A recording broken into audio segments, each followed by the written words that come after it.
Henry Cejudo and Kamaru Usman recently discussed whether Paddy Pimblett might overstep the line and win the title right away if he defeats Michael Chandler at UFC 314. Given that Paddy is English, has a lot of buzz, and is skilled at selling bouts, Henry thinks it's extremely likely that he will defeat Chandler and advance past opponents like Justin Gaethje and even Ilia Topuria to battle Islam Makhachev for the title. Usman, however, is adamantly opposed, stating that while Paddy is fresh off a spectacular submission victory over Bobby Green, defeating Chandler by himself would not be sufficient to get a title opportunity. He has yet to record a signature victory over a highly regarded opponent, but it's not completely out of the question for Pimblett to cross the line if the Makdessi versus Toria bout doesn't work out and he puts on a great show against Chandler. Do you believe Paddy is prepared for such a significant jump up in competition in a bout against the champion? One important consideration is that she is one of the few competitors Islam has not yet faced. Please share your opinions in the comments section below. Michael Chandler versus Paddy Pimblett. If Paddy Pimblett gets the job done, come on.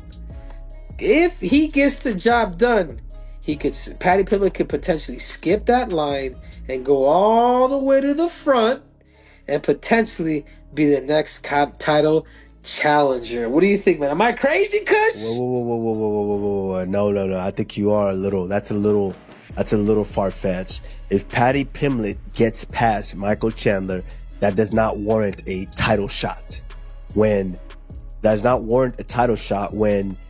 Charles Oliveira has gotten past Michael Chandler, Justin Gaethje has gotten past Michael Chandler, so that Dustin Poirier has gotten past Michael Chandler, that does not warrant a title shot. Those are just three names right there. And then you've also got Arman Tsarukyan. You've also, let's not forget, Ilia El Matador Topuria. Yuri Prohaska recently shared his thoughts on the impending bout between Carlos Ulberg and Jan Błachowicz, two fellow light heavyweights. He expressed his excitement for his future return to the cage, while also acknowledging the skills of both fighters. He stated that while finishing some university coursework is his current priority, reclaiming the light heavyweight belt is still his top goal. The former champion continued by indicating that late summer or fall would be the potential dates for his return. Prohaska, who is currently sidelined, put on a strong show in his most recent bout against former champion Jamal Hill, demonstrating his improved head movement and defense. His ultimate objective is still to go against Magomed Ankalaev, the current light heavyweight champion.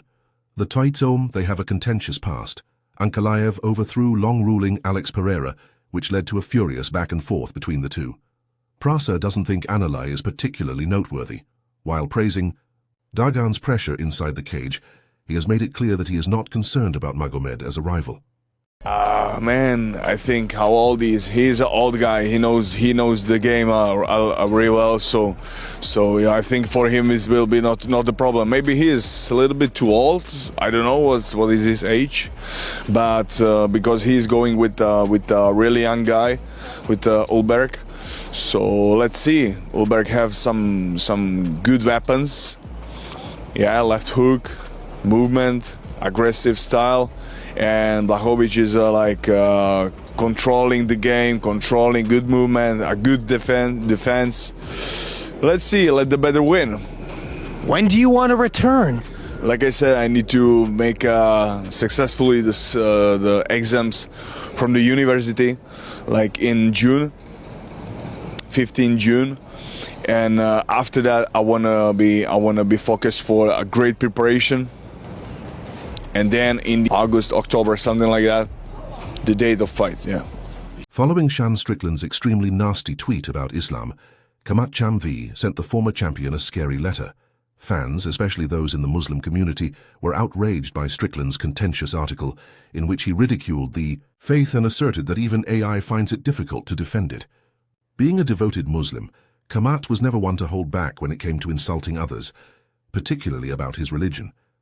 He and Strickland had already been at odds for a long time, exchanging insults and interviews on the internet.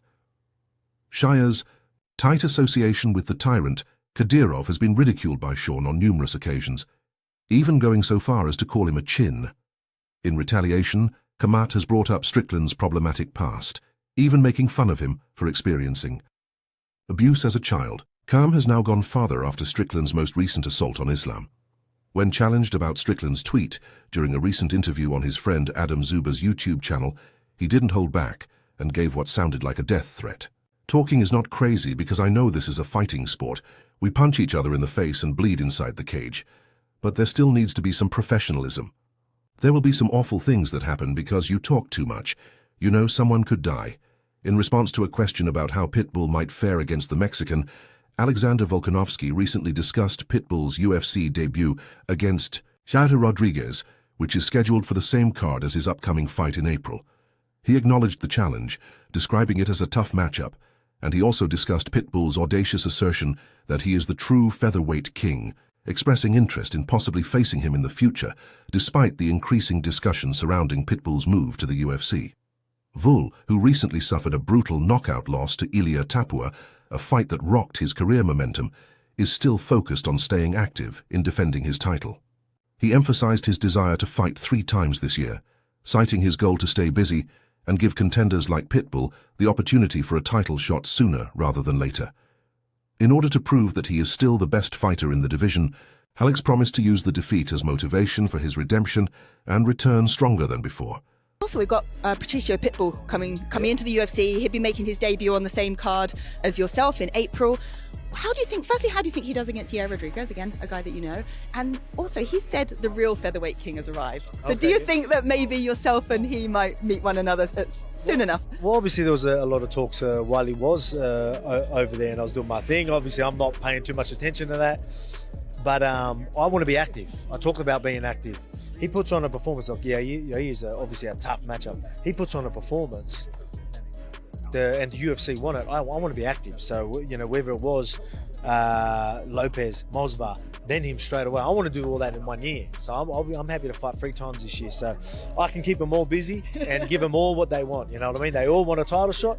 The beauty of having me champion again, they can all have their title fight their next fight. No one has to wait around. No one has to have any other fights. I'll keep you busy.